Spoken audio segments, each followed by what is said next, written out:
Some say we are like flowers. We're here just for a season. But as new life encircles the memorial for a girl now gone, this grieving mother knows her pain will never wither away. Especially with her birthday passing, and she would have been 16, and knowing that all this past year I would have been teaching her to drive. It's been 1 year since Florida Highway Patrol says the driver of a truck swerved into the Sebastian River High School student in the Vero Lake Estates neighborhood. Haylee Hughes flown to the hospital, where medical records show doctors declared her brain dead. Her mom making the decision to take the 15-year-old off life support 10 days later.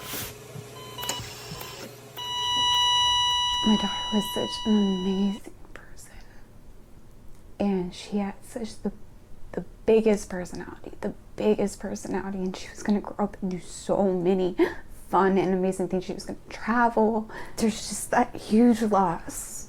FHP identified the driver as Haylee's classmate, who we are not naming because he's a minor. FHP's crash report concluded he drove in a careless or negligent manner, and FHP's traffic homicide investigation also shows he left the scene. 911, what's the address of your emergency? I was just driving by this young lady by a construction site. I think she was hit by a car. In the only 911 call related to the crash, the teen driver's father told dispatchers his son thought he hit a white mailbox, then came back home before continuing on to school, while Haylee laid unconscious. You don't see any vehicles around or any weapons or anything? I know what happened. I I just got a call from my son. He was on his way to school. On 79th Street, he's like, Dad, I think I hit a mailbox. I don't understand. I wasn't even in the middle of the road. Okay, so your son probably hit a vehicle or hit a person. Yeah, that's what I'm saying. Okay. That's well, you said you weren't 100% sure, so I wanted to make sure. No, I'm 100% sure. Where's your son? He came to my house, and then he showed me he told me about where the mailbox was, and I'm like, okay. And then he's like, it's a plastic one on the side of the road, a white one. Cell phone records show the father called 911 about 14 minutes after FHP says his son hit Haylee. Time is brain. That's neurologist Dr. Brent Maysell, who I connected with for our first investigation in October. Would getting her treatment earlier potentially have made a difference in her chance of survival? Yes, the delay undoubtedly made things a whole lot worse. Yet 6 months after the crash, prosecutors filed no criminal charges in Haylee's death.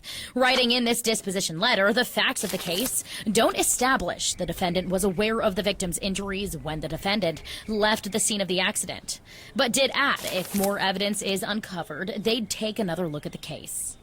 My baby was dying right there in front of him. After our report aired, Jericho says investigators came to collect both the clothing Haylee was wearing at the time of the crash and the medical records I obtained to prove the length of time she waited for help. The state attorney's office brought in extra help, forensic help, to do a forensic reconstruction. This updated traffic homicide investigation, dated March 26th, includes a far more detailed timeline of the accident. The next day, March 27th, this release I obtained shows the state attorney's office charged the driver for leaving the scene of an accident. It's a misdemeanor, and Jericho hoped for more serious charges. Devastating, soul-crushing,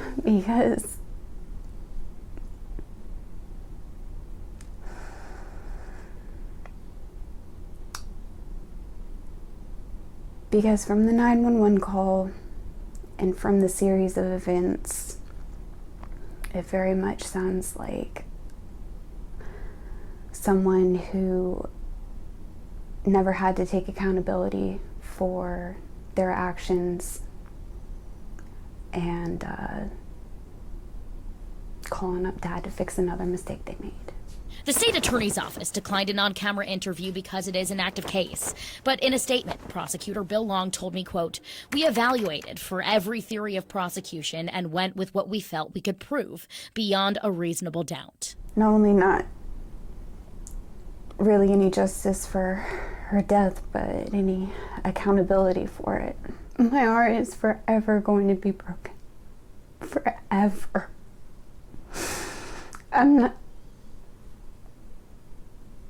It's just sadness and loss, and really not even anger, because what's the point? Jericho may never get the accountability she wanted. She may never truly heal. Sorry. But on her daughter's phone, she finds a seed of hope.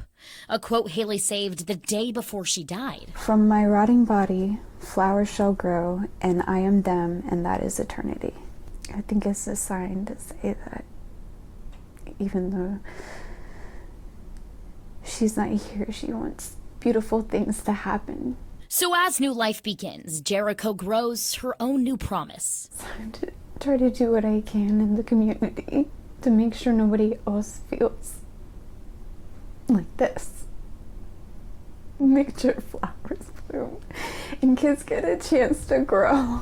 Because her own daughter's chance was cut far too short. Way too short. She was just getting started. Kate Hussey, WPTV News.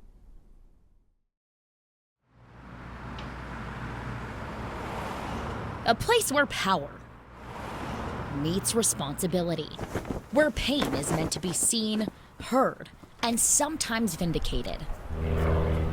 But inside the Indian River County Courthouse, Haylee Hughes' family felt none of that. Taking responsibility would have saved my daughter's life. Jericho Freeman faced the teen accused by FHP of hitting her daughter and driving away on April 12, 2024. We're not naming him because he was a minor at the time. He had just pled no contest to a misdemeanor charge of leaving the scene, accepting the penalty without admitting guilt. By entering into a plea this afternoon, you're giving up your right to have a jury trial. Do you understand that? In our prior reporting, we obtained the only 911 call in FHP's traffic homicide file, GPS records, and dispatch logs. Those records show Haylee was left on the side of the road for 17 minutes before help arrived. Medical records confirm her brain wasn't getting oxygen that entire time. At that time, it was too late for Miss Hughes. Prosecutors in court said the driver initially told troopers he thought he hit a mailbox, and in this letter previously explained they couldn't prove he knew he hit Haylee. So they pursued one charge, leaving the scene of property damage, dropping a careless driving citation in exchange for the plea. He did not do his duties as a responsible driver on April 12, 2024.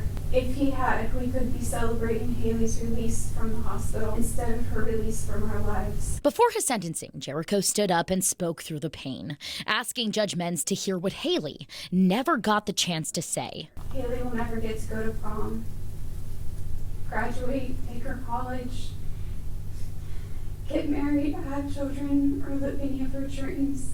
Then the words of Haylee's father, read by the prosecutor on his behalf. I will never hear her say, "Hey, Dad, I backed your truck into the garage." Or even, "Hey, old man, I got into college." Bringing the courtroom and the assistant state attorney who read them to tears. The anger and devastation. I'm so sorry, Judge. At last came the decision. Judge Nicole Menz, stern, steady, but clearly frustrated. These are one of those days in my career where I wish I could do more on behalf of Mr. Hughes. The sentence, probation, 6 months without a license, 4 fines totaling over $2,000, and 120 hours of community service. Outside the courtroom, the driver's attorney wanted to ask you if you have any comment on behalf of your client and his family. We may make a statement later, but not at this time. Declined to comment. But for Haylee's family, the price paid feels nowhere close to what they've lost. It's been more than a year since 15-year-old Haylee Hughes was killed on this road in Vero Lake Estates. The classmate who hit her walked away with probation, community service, and a 6-month license suspension. Her mother says she's been robbed of justice, but now she's finding a new way to find peace in the pain. And then it comes back. Sometimes pain shared. It has been a giant roller coaster today. Is pain softened? Thank you. Sometimes community gives grief a place to land. Hi. How are you? I'm doing well. There is support out here. Where others can carry a piece of it. So the weight Oh, sorry. isn't yours to carry alone. So as neighbors, friends, even strangers Don't know you, but I know your pain. come one after another to place flowers Good job. for the girl who touched so many. Jericho Freeman knows community won't fix her grief, And I would like to thank everybody who came out here. but giving it company, giving it context, might help bring back her purpose. Just like a small flower on the side of the road, our children can be easily missed by distracted drivers. That's why dozens gather where Jericho's 15-year-old daughter, Haylee Hughes, was hit and killed while walking to her bus stop in Vero Lake Estates early in the morning on April 12th of 2024. FHP said her classmate hit her while he was driving to school, then left the scene. He later pleaded no contest to leaving the scene of a crash. And that's her bus stop right over there. She didn't make it to the mailbox. The traffic homicide investigation said the teen thought he hit a mailbox, and investigators concluded he was unattentive at the time of the crash, but noted dark lighting was a factor. Troopers found the nearest streetlight was inoperative. The conditions of these roads with the poor lighting and not exactly an easy route to get to the stop. Jericho is now fighting for a change. County data shows there's 102 streetlights in the 3.4 square mile neighborhood, roughly one streetlight per 24 homes. The lighting is insufficient for pedestrians to be walking on the side of the road before sunrise, let alone children. Data I uncovered at a public records request show nearly 700 students in Indian River County live in Vero Lake Estates and take the bus. Yet there are no marked bus stops, no sidewalks, no speed bumps. Many walk in the dark, alone, just like Haylee did. We don't take the dog out for a walk before the sun's up or anything like that because it's hard to see. You know. Mandy Prang is one of dozens of parents in this neighborhood I spoke to who are worried the same thing that happened to Haylee could happen to their own children. And there's really nowhere to be. Many streets in Vero Lake Estates do have a paved shoulder, but most are so narrow, even I barely fit. You know, you got to be like way out there if you want to make sure that you're properly out of the way. There's no curbs stopping, traffic from veering off of the road. I pulled records from the Indian River County Sheriff's Office and found at least 68 car crashes in Vero Lake Estates over the last 5 years, 5 of which injured or killed children, 1 per year.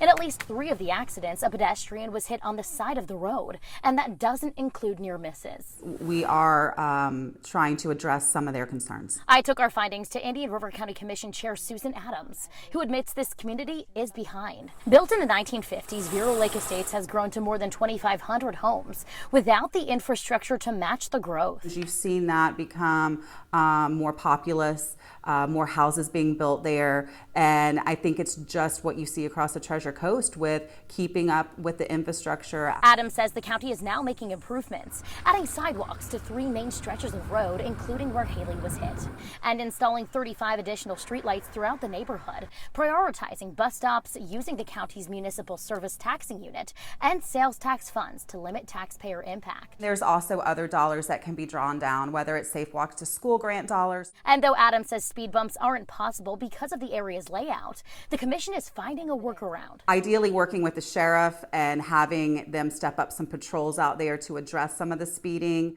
We made it. Jericho hopes this means something. It's why she asked them to come, to lay flowers for Haylee and at each bus stop. Nice to meet you.